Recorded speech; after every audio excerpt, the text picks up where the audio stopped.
Hello everyone. Today we're going to discuss how we manipulate images in AVSnap.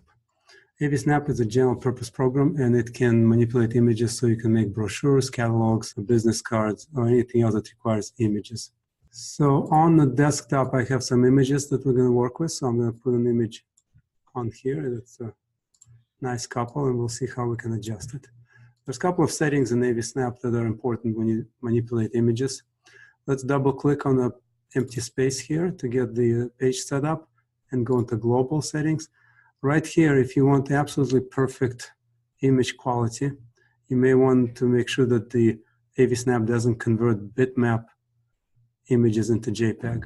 In my case, I'm going to keep it a JPEG, just keep the files a little bit smaller, and the quality is still good.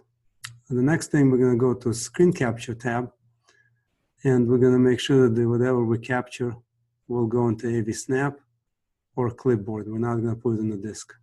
And we also keep it a JPEG. If you want high resolution and you want no compression, then you would select as a bitmap. All right, so here's our image. And there's a couple of things we can do with an image. We can enlarge it if we want to. And then after enlarge it, we can resample it. When you resample the image, it becomes a little bit higher quality. Okay, or you can undo this and put it back here. So let's do it one more time. We enlarge the image, and you can see that right here in the corners, we already see the pixelations right here. So right-click and resample it, and that smooths everything out. So that's one way of controlling it. The other way is to make it smaller and also resampling.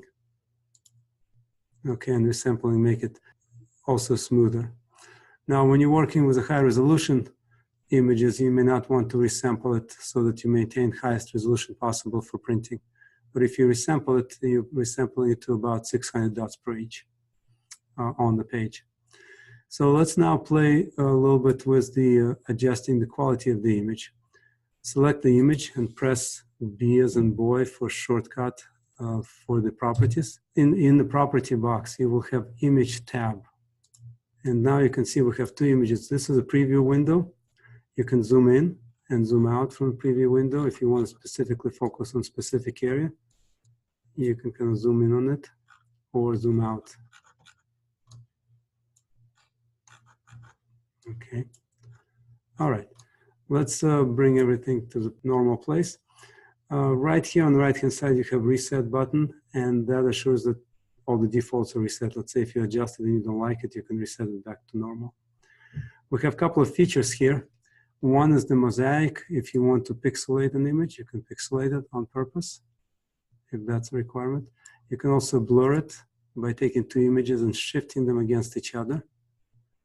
You also have what we call Gaussian blur, which is a little bit softer. And finally, we have anti-aliasing blur, and you can see it's even softer than Gaussian. If you want to emboss it, you can press emboss option and also invert if you need to invert it. So these are kind of specialty selections, and sometimes they're useful, sometimes they're not. Well, let's go now to the setting here.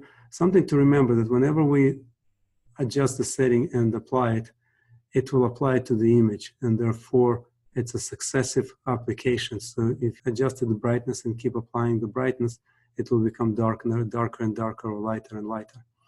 So also, if you click on the image here, your property box disappears. So let's go ahead, press B again, go to image adjustment, and I'm going to make it a little bit brighter, just slightly brighter, and then I'm going to increase the contrast a little bit, maybe bring it a little bit less here.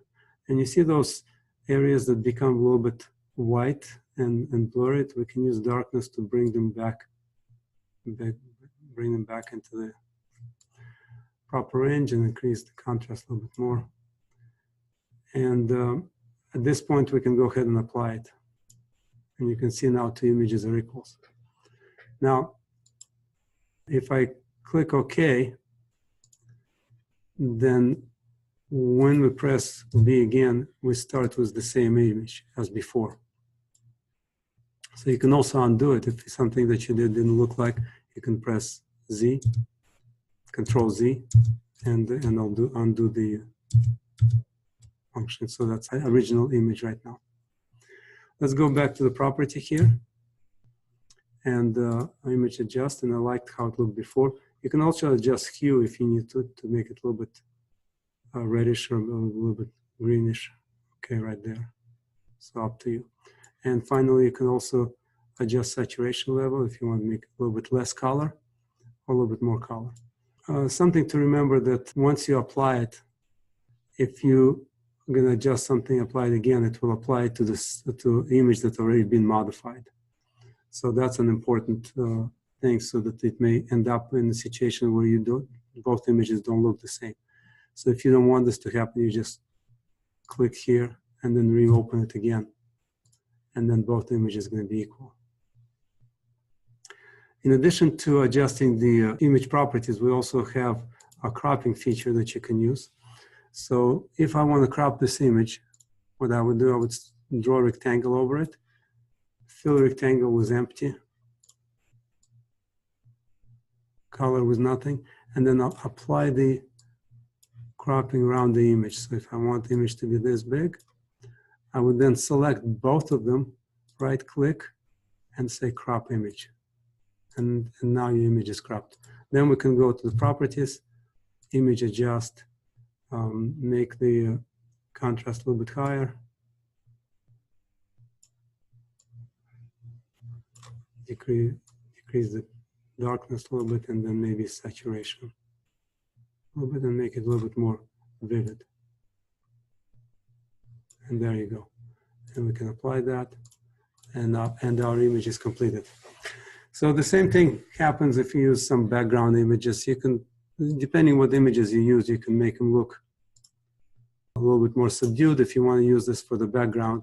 Now notice this is a much bigger image, so it will be just a slightly slower, but we're going to go ahead and press B for property and image adjustment. And we may want to just use as a background, so I'm going to bring the contrast down.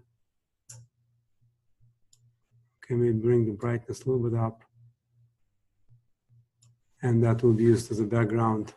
And we'll put some copy on top of it. So if I apply it, it takes a little bit longer to do it, but there's your image. Now it's changed. And you can use it as a background. And that's all. Thank you.